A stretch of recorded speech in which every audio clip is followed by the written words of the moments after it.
I am continuing my reading. What I'm doing in this series is to read through the entire standard works of the Church of Jesus Christ of Latter-day Saints. This consists of the Bible, the Book of Mormon, the Doctrine and Covenants, and the Pearl of Great Price. I am reading in a chronological order of events, not according to publication or volume, so I will be skipping around a bit as I move along.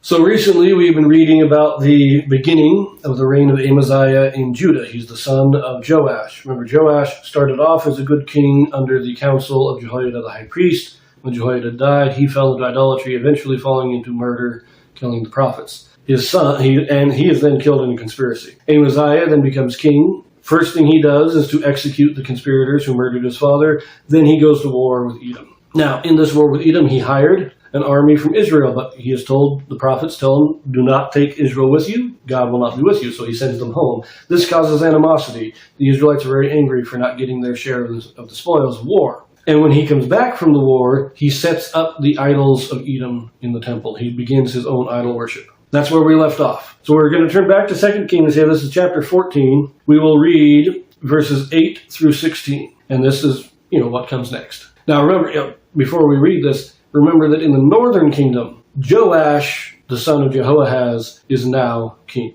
And he is blessed by God to defeat Syria. And so under Joash, Syria is driven out, and the land, the territory that Syria had taken from Israel, is reclaimed by Joash. This is the same time period. So here we go. This is verse 8. Then Amaziah sent messengers to Jehoash, the son of Jehoahaz, son of Jehu, king of Israel, saying, Come, let us look one another in the face. And Jehoash, the king of Israel, sent to Amaziah, king of Judah, saying, The thistle that was in Lebanon sent to the cedar that was in Lebanon, saying, Give thy daughter to my son to wife. And there passed by a wild beast that was in Lebanon, and trod down the thistle. Thou hast indeed smitten Edom, and thine heart hath lifted thee up. Glory of this, and tarry at home, for why shouldest thou meddle into thy hurt, that thou shouldest fall, even thou and Judah with thee? But Amaziah would not hear. Therefore Jehoash, king of Israel, went up, and he and Amaziah, king of Judah, looked one another in the face at Bethshemesh, which belongeth to Judah. So understand what this is. When he says, let us look each other in the face, this is a declaration of war. Now remember, when the army of Israel was sent home and was not allowed to partake in the war against Edom, they plundered a number of cities of Judah before returning home. So Amaziah is in his rights to demand a restitution, to demand recompense for this. He said, come, let us go to war. Say, you come down, let us fight this out. Joash is saying, look, you don't want to do this. At this time, Israel was more powerful than Judah.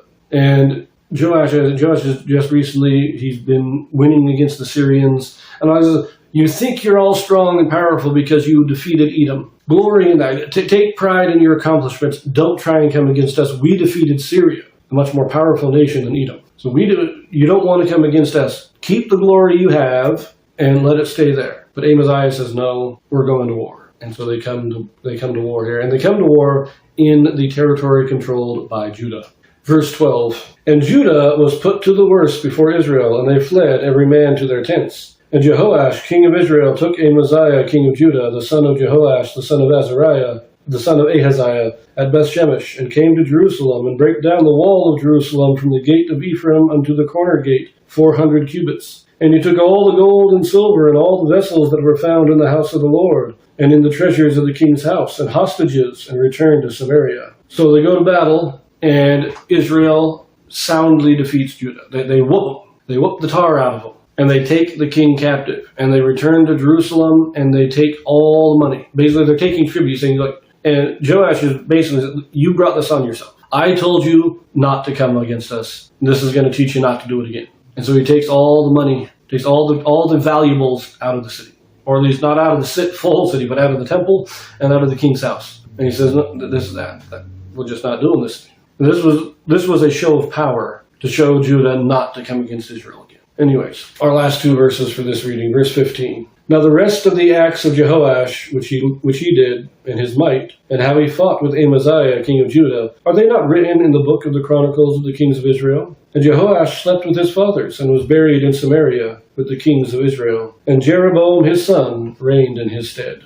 Okay, so now we know that, of course, Amaziah in Judah reigns for, 29 years? And of these 29 years, 14 of them would have been during the reign of Joash. Joash only reigned 16 years in Israel. And he started reign when Joash was still king in Judah. So we have about 2 years, maybe 3, when Joash and Joash were the 2 kings. Then Amaziah becomes king in Judah. And this leaves 13 or 14 years when Amaziah and Joash are kings. So Amaziah in Judah, Joash in Israel. Joash dies, and now Jeroboam becomes king in Israel. Jeroboam II. He becomes king in Israel. This will be during the reign of Amaziah. Amaziah will still be king for about another 15 years during the reign of Jeroboam. So anyways, we leave that here, and in our next reading we turn back to 2 Chronicles to read the rest of Amaziah. See you there.